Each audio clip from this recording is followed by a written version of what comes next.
Have you ever wondered why some people seem to build wealth effortlessly while others make good money but still struggle to get ahead? The truth is, earning more isn't always the answer.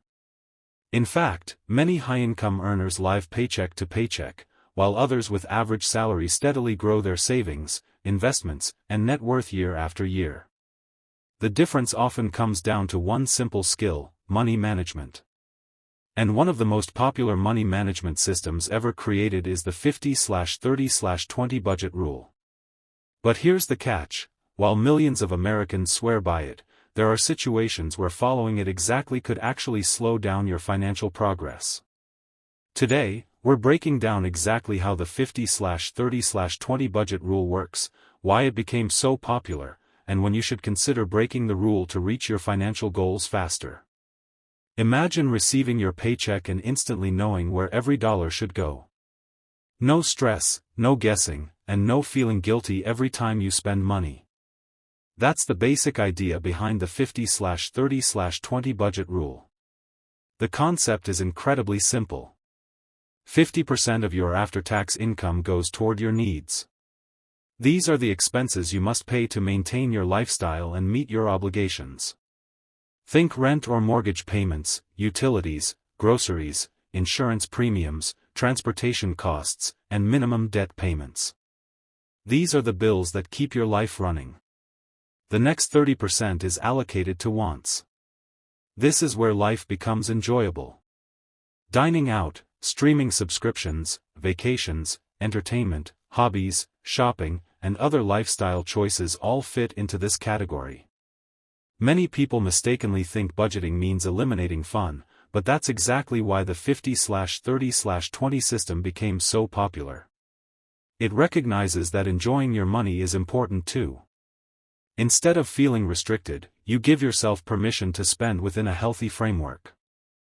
The final 20% is dedicated to your future. This category includes saving, investing, and building long-term wealth.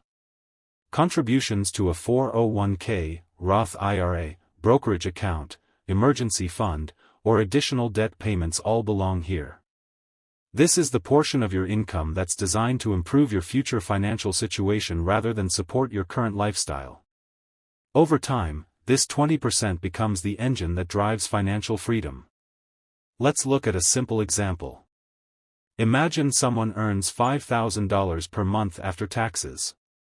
Under the 50/30/20 system, $2,500 would go toward needs, $1,500 would go toward wants, and $1,000 would be directed toward savings and investments. Suddenly, managing money becomes much easier because every dollar has a purpose. Instead of wondering where your paycheck disappeared to, you're following a proven structure. One of the biggest reasons this budgeting method works is because it removes complexity. Many budgets fail because they're too detailed. People create dozens of spending categories, track every coffee purchase, and spend hours updating spreadsheets. Eventually they get overwhelmed and quit. The 50/30/20 rule simplifies everything into three broad categories that are easy to understand and maintain. Simplicity often beats perfection when it comes to personal finance. But here's where things get interesting. The 50/30/20 rule is a guideline, not a law. In fact, some of the most financially successful people intentionally break it. Let's say you're carrying high-interest credit card debt at 25% APR. In that situation, allocating only 20% toward debt repayment might not be aggressive enough. You may choose to reduce spending on wants and direct 40 or even 50% of your income toward eliminating debt as quickly as possible. The faster that debt disappears, the more money stays in your pocket. Another situation involves building an emergency fund. If you have little or no savings, following the standard 20% rule may take years to create a financial safety net. Instead, you might temporarily reduce discretionary spending and boost your savings rate until you've accumulated several months of living expenses.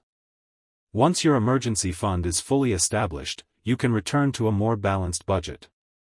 High-cost cities present another challenge. If you live in places like New York, San Francisco, or Los Angeles, housing costs alone may consume more than 50% of your income.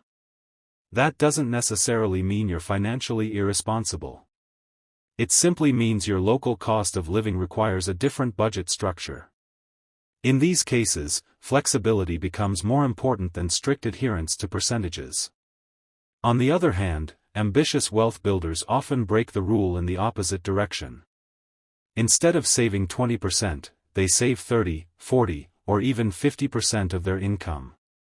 Many people pursuing financial independence and early retirement intentionally keep their wants low so they can invest aggressively. By maximizing contributions to retirement accounts, index funds, and other investments, they accelerate their path toward long-term wealth.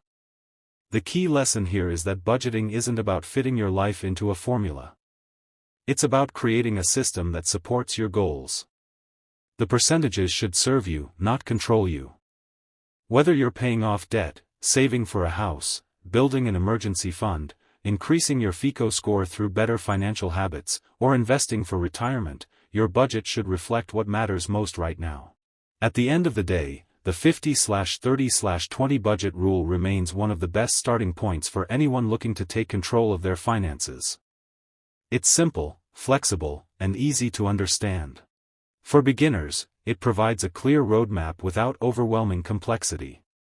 But remember, the smartest financial decisions aren't always about following rules perfectly. They're about understanding the purpose behind the rules and adapting them to your unique situation. The people who build lasting wealth aren't necessarily the ones who earn the most money. They're the ones who consistently tell their money where to go instead of wondering where it went. If you can master that habit, you're already ahead of most people, and much closer to achieving true financial freedom.